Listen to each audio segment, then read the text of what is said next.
We're 2 minutes in, which means it's time to start. So thanks for joining, everybody. I'm so excited for today's session. As you can tell, Krystina is a delight, and we're delighted to have her. So preliminaries, this is the Marketing Measurement Coffee Break. It's brought to you by Recast.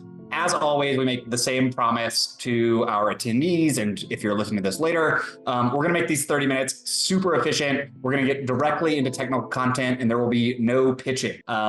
We are thrilled to have Krystina Rubino joining us. Krystina is the general manager of the offline practice at Right Side Up Agency. She's been a longtime partner to Recast, helping us and then honestly challenging us on everything that comes to offline marketing measurement. So we're going to jump right in. I will ask everyone on the call if you have questions, if you have thoughts, comments, drop them in the chat. We will be keeping our eye on that. As things come up, it's more fun if this is like a conversation where we're getting questions from the audience to like double click into stuff. So please do it. And with that being said, I will stop sharing my screen so you can see at least Krystina's beautiful face and my ugly mug. And we'll jump right into the questions. Krystina, coupon codes, vanity URLs. What are your thoughts? A lot of people use these to measure offline media, obviously, but what do you think about them? I think that they are an incredibly useful tool when deployed correctly and when not used as the end all be all. So just thinking about the way that we engage with offline media and audio in particular,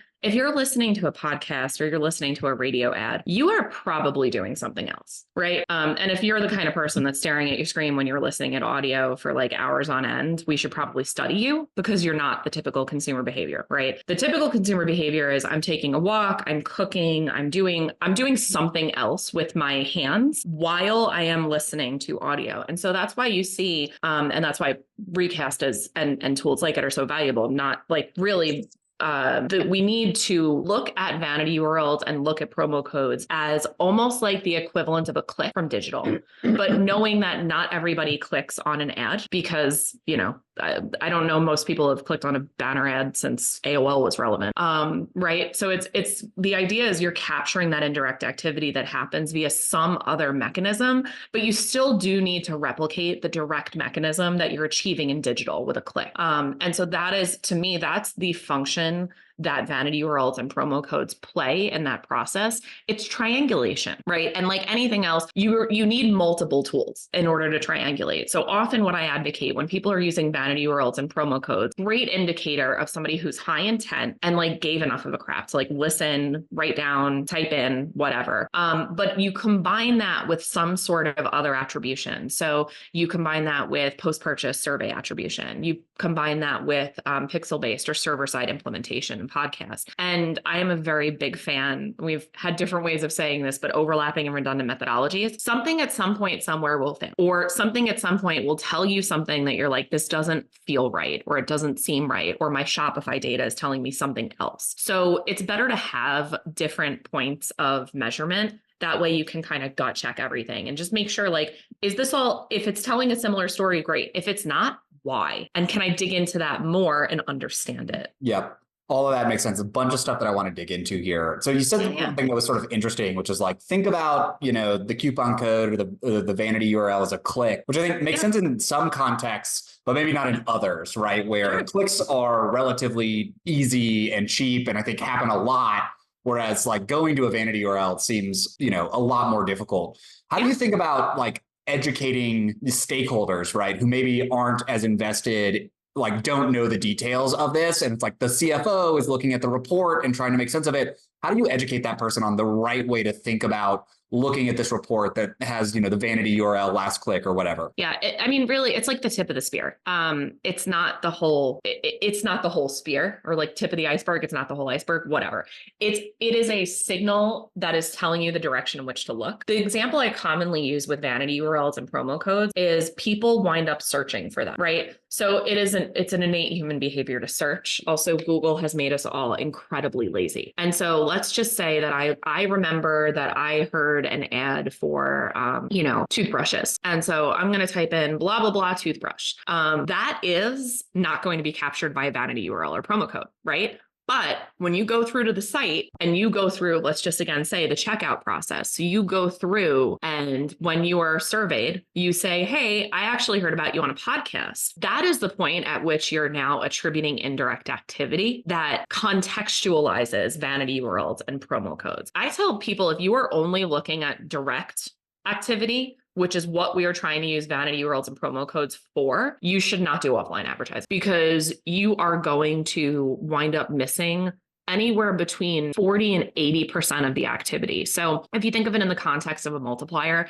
for every one person that actually gives enough of a damn to like type in the vanity URL or go to your website and enter the promo code, there are anywhere between 2 to 7 or 8 people, depending on the medium, depending on the product, depending on the strength of your offer, the strength of that promo code and promotional activity. There are so many other people that you are missing their activity. And this is where it shows up in brand search. It shows up in direct. It shows up maybe in noting that, you know, your conversion rates week over week on Meta were much better than prior to launch.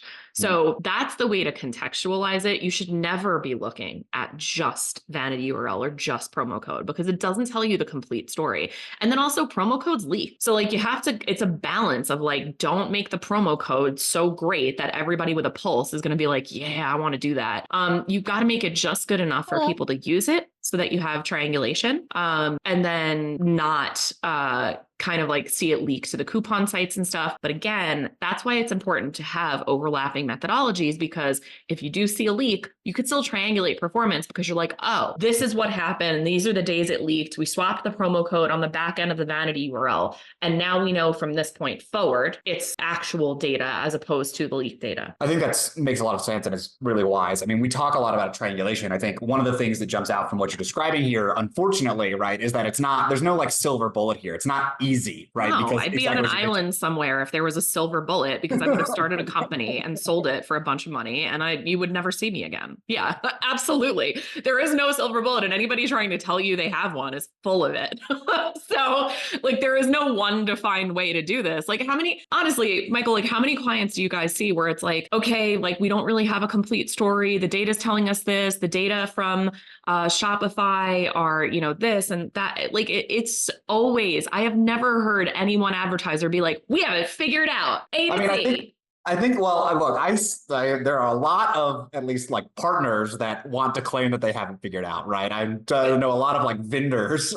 Give me an hour with them. But advertising vendors who are, yeah, no, we have the method and it does the thing. It's the silver bullet. So I think it's important to like recognize and be honest with ourselves and like our stakeholders that there isn't a silver bullet and there's parts of it that are going to be hard and like it's going to require thought and someone to like do a custom analysis to figure out what's actually going on. We got a question, and I actually have no idea like what the answer to this is, but do you have a thought on like leaked coupon codes? How frequent is it? How big of a deal is it? You know, what is the proportion that people should be expecting from that? Yeah, I mean, listen, it depends. If your regular discount on your website is just free shipping and all of a sudden you have a 25% code out there in the wild somewhere, like people are going to find it. Deal sites and coupon sites are constantly scraping retailer website. And so what you have to do is there's a couple of ways to combat it. One is doing no index, no follow on any of your vanity URLs. If you're not doing that, please like run, don't walk to the nearest engineer and like have them set that up.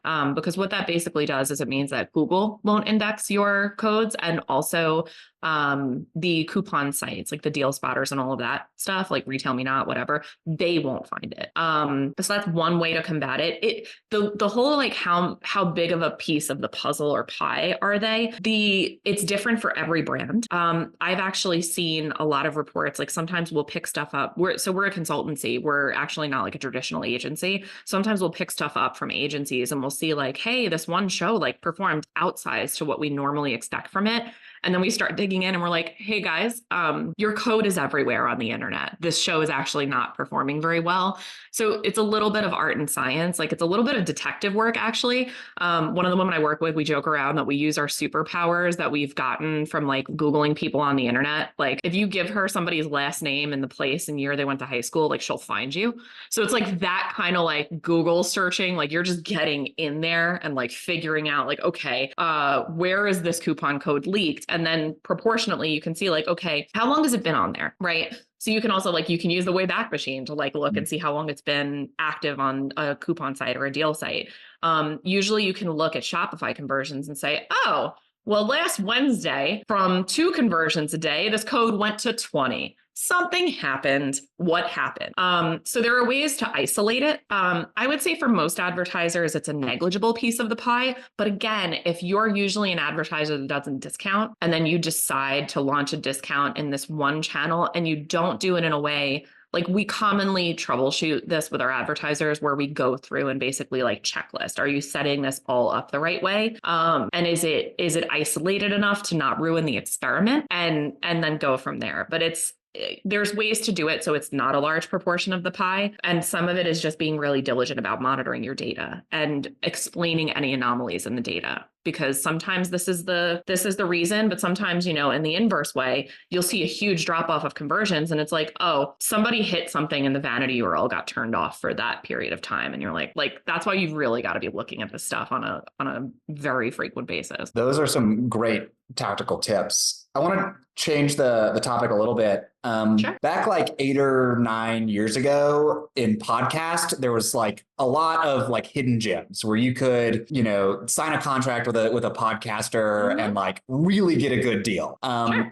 Is that still true, or is the market for podcasts just like really efficient now and you're sort of just going to like, you pay roughly the same amount for the quality of impressions? Like, how do you think about the market for podcast advertising today? No, so I would say that there are largely established market rates for some of the top performing properties, but you still have to know what to buy. There's millions of podcasts out there. We regularly buy somewhere between 7,000 and 8,000 top. And those are the podcasts that have both scale and performance, in some way, right? They drive some sort of converting activity or some sort of visit activity, some sort of basically consideration, but more importantly, like purchases and like strong intent. Listen, 8 or 9 years ago, we were buying Joe Rogan for like pennies on the dollar for what you buy it now. And he was still achieving substantial reach and people still followed him and were as like devoted to him as they are now. Right. So it's part of it is like, no, you're not going to ever replicate any channel when it's super early in its monetization. You're never going to replicate that initial like shotgun approach to media planning, right? Just by virtue of being in the channel, like you win. But that's why it's important to work with people who know what the hell they're doing. It's also why like this drives me nuts, but people are like, oh, you could buy this stuff programmatically now. It's like, yes, what you are buying programmatically, you are buying my leftovers. Yep. Because the really solid performers that we renew and buy year in and year out, first of all, some of them sell out. It is a fixed amount of inventory that we're talking about, right? So if a show has 4 mid-rolls and they publish 25 episodes a year, it's roughly bi-weekly, they take a week off for Christmas, that's 50 episodes times 4, that's 200 ads. That's it. So, it's like if those 200 spots are sold direct to advertisers, and most advertisers buy on a 17x cadence, and I'm bad at math, but that's not a lot of advertisers that can buy a show. And so it really becomes more about working with the people who know what they're doing in this industry in order to buy it, either hiring them or hiring somebody partial like us, or, again, like it's just don't go direct to vendor necessarily. There are some instances where that's appropriate. If you have like somebody with either offline experience or like vendor direct buying experience, like partnership experience to that extent, they can kind of muddle their way through podcast for a minute. Like we've actually published a lot on the topic that people can use and like choose their own adventure. But if you want to scale and you want repeatable results, you still kind of need to know what to buy, which networks to work with, how to structure the buys is more important now because the industry has kind of grown up around this. There's like a million follow-up questions that I have on this, but I want to ask this question because we talk to a lot of brands that are like, okay, we've had a lot of success on the digital side, and now we like want to explore offline, but we're not sure how. And really, I want to know like,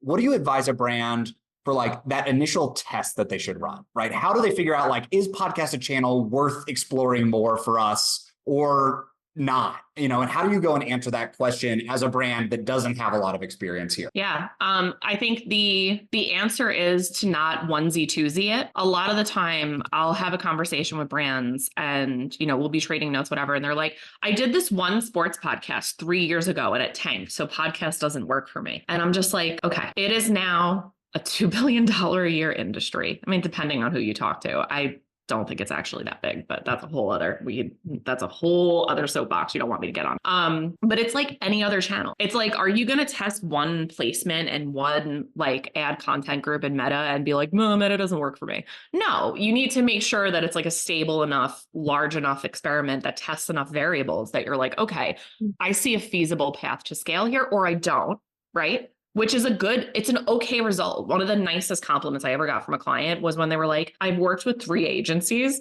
and I don't know if podcast works for me. Within 3 months, we were like, let me save you money and time in the future. It doesn't work for you. And they were like, thank you. They were like, this is the best thing that any of our partners have done for us, because now I can deploy my funds and efforts elsewhere, right? Like now I can go explore direct mail. I can go explore this because like, they had a bias towards thinking podcasting was going to work. It was the right consumer, wrong media type. So what metrics were you looking at in that experiment? Was it a post-checkout survey, or was it a coupon code, or like what were you using? We know that those combination perfect, coupon code and post-checkout survey. Got it. Combination coupon code and post-checkout survey. But in this instance, they didn't have a strong offer. They couldn't do one. So what we also wound up using was like a pixel-based implementation. And again, this is where it's like, okay, we were paying attention to all of this.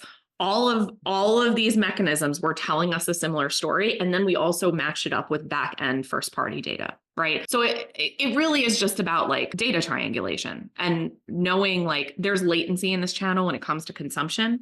So knowing that like you have to, for people who have not done an on-demand medium before, done advertising in an on-demand medium, it takes a second because we're so used to instant gratification from like Meta and Google, right? I was actually just talking to somebody this week and he's like, yeah, dude, put $1,000 in on Meta. Next day you got 3. It's great. I'm like, well, just to let you know, that's not the typical experience from anybody anymore. There's been some algorithmic changes and some of Apple's privacy changes have resulted in Meta's efficiency kind of, not being what it used to be as a platform.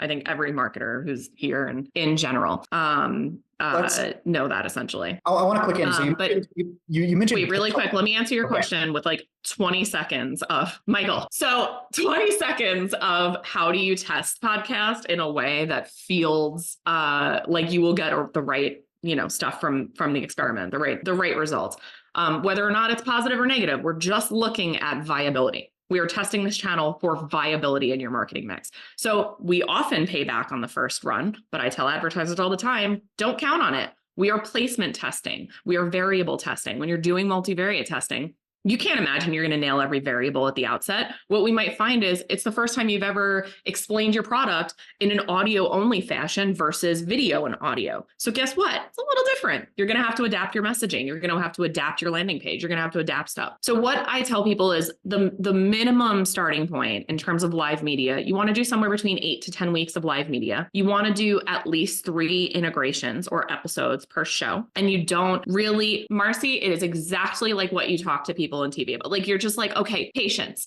Like, we need a little bit of time in order to accumulate enough reach and frequency, which again, this is where as marketers, we have abandoned some of the old concepts of like Cume. Like, I just explained Cume, but nobody who is in digital advertising is going to be like, yeah, Cume, I got it. But when you start explaining it as like you are accumulating enough impressions so that you are hitting the right reach of the right population and you are talking to those people enough times to make traction happen, all of a sudden it's like, wow, that is an advertising concept that makes sense to me. Thank you.